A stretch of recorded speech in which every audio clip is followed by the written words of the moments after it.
Tonight we have our spring induction ceremony for the class of 2018.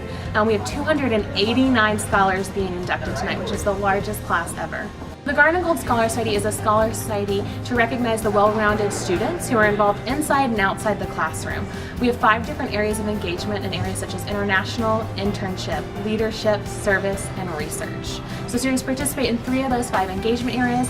They reflect on those experiences with us, and then they get to come tonight to get their medal from President Thrasher himself.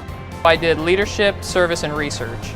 And probably the most important one to me was service. I was a hotline crisis counselor at 201 Big Bend. I did leadership, I did international, which is studying abroad and taking a class with, I believe it's an X credit, and then I did internship.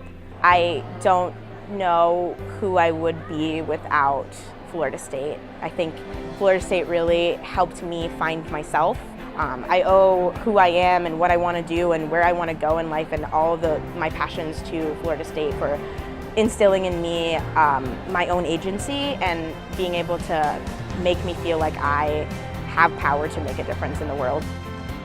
Yeah, you know, I came here wanting to get an education, but I got so much more than that. I got life experiences that will impact me and also all the people that I touch in the future, and I'm so grateful for the opportunities I've had, and I would not be the same person I am today if I had not come to Florida State.